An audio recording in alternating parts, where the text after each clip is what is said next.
মাগরিবের নামাজের পরে হাসবুনাল্লাহু নি'মাল ওয়াকিল এই দোয়াটা যদি 33 বার করে পাঠ করতে পারে, আল্লাহ পাক নগদে তাকে 4টা পুরস্কার দান করে দেয়। যেরকম সুবহানাল্লাহ। এবং এই পুরস্কারগুলো আপনি নিজের চোখে দেখতে পারবেন যে হাসবুনাল্লাহু নি'মাল ওয়াকিল এই দোয়াটা পাঠ করার কারণে আল্লাহ পাক আপনাকে কি কি বেনিফিট দান করেছে। 1 নম্বরে আল্লাহ পাক আপনার দুশ্চিন্তা, আপনার টেনশন আল্লাহ পাক দূর করে দিবে। আপনি যত বড় দুশ্চিন্তায় থাকেন না কেন, আপনার টেনশন আপনাকে একদম শেষ করে দিচ্ছে। আপনি যদি হাসবুনাল্লাহু নি'মাল ওয়াকিল মানে আল্লাহ আমার জন্য যথেষ্ট, আল্লাহ আমার জন্য অভিভাবক হিসেবে যথেষ্ট, আপনি যদি দোয়া করতে পারেন, আল্লাহ পাক বলেন যে আমি আল্লাহ পাক তার টেনশন, তার দুশ্চিন্তা একেবারে দূর করে দেই। এটা হলো প্রথম নম্বর বেনিফিট। দ্বিতীয় নম্বর বেনিফিট হলো যে এই দোয়াটা যদি কোনো ব্যক্তি নিয়মিত পাঠ করতে পারে, রাসূল সাল্লাল্লাহু আলাইহি ওয়াসাল্লাম বলেন যে আল্লাহ রাব্বুল আলামিন তার বিপদ আপদ বালা মুসিবত আল্লাহ পাক দূর করে দেয়। এটা আল্লাহ পাক নিজেই তার জন্য সাহায্যকারী হয়ে যায়। বিপদ আপদ বালা মুসিবত তার সামনে আর কিচ্ছু রাখে না। আপনি যত হাসবুনাল্লাহু নি'মাল ওয়াকিল পাঠ করবেন, তত আল্লাহ পাক আপনার সামনে থেকে বিপদ বালা মুসিবত দূর করে দিবে। এটা হলো 2 নম্বর।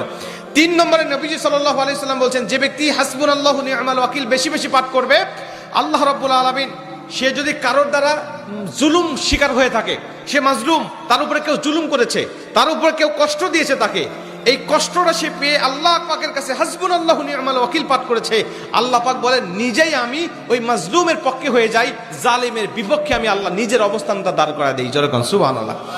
ভাই, আল্লাহ যদি আপনার পক্ষে দাঁড়ায় যায়, আপনার আর কিছু লাগে? আল্লাহ যদি আপনার জন্য সাহায্যকারী হয়ে যায়, আর কিছু লাগে?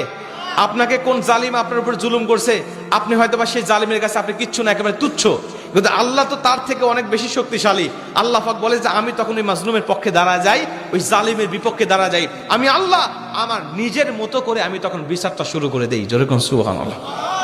এজন্য যদি কেউ আপনার উপর জুলুম করে, আপনি হতাশা হবেন না, আপনি কষ্ট পাবেন না, আপনি আসমানের দিকে মুখটা উঁচা করে বলবেন হাসবুনাল্লাহু নি'মাল ওয়াকিল নি'মাল মাওলা ওয়া নি'মান নাসির। আপনি এই দোয়াটুকু শুধু পাঠ করবেন, দেখবেন যে আল্লাহ পাক আপনার সব হতাশা, সব দুশ্চিন্তা, সব টেনশন আল্লাহ পাক মুহূর্তের মধ্যেই আল্লাহ পাক আপনার দূর করে দিয়েছে। যেরকম সুবহানাল্লাহ। এবং 4 নম্বরে রাসূল সাল্লাল্লাহু আলাইহি ওয়াসাল্লাম বলছেন যে তাকে আল্লাহ পাক দুনিয়া এবং আখিরাতের কল্যাণগুলো আল্লাহ পাক তাকে দান করে দেয়। দুনিয়াতে যত কল্যাণ, যত খারাপই আছে এগুলো দূর করে দেয়, কল্যাণগুলো আল্লাহ পাক দান করে দেয়। আবার আখিরাতের যত কল্যাণ লাগবে আপনার সব কল্যাণগুলো আল্লাহ পাক আপনাকে দান করে দিবে। আল্লাহ পাক আমাদের সবাইকে এই 4টি ফজিলতগুলো পাওয়ার আশায় হলেও আল্লাহ পাক আমাদের সবাইকে এই হাসবুনাল্লাহু নি'মাল ওয়াকিল এটা মাগরিবের পরে 33 বার, অনেক মুহাদ্দিস বলছেন ফজরের পরে 33 বার, যদি কোনো ব্যক্তি 11 বার পড়তে চায় সমস্যা নেই, কিন্তু 33 বার পড়তে পারলে সবচেয়ে ভালো ফলাফল পাওয়া যায়। আপনারা অধিকাংশ 33-এর অধিক পড়লেও কোনো সমস্যা নেই। এক কথায় যে ব্যক্তি হাসবুনাল্লাহু নি'মাল ওয়াকিল বেশি বেশি পাঠ করবে, আল্লাহ পাক তাকে এই ফজিলতগুলো দান করবে। যেরকম সুবহানাল্লাহ। যতগুলো আমলের কথা বলা হয়েছে, আল্লাহ পাক আমাকে সহ সবাইকে আমল করার তৌফিক দান করুক। জোরে বলেন আমিন।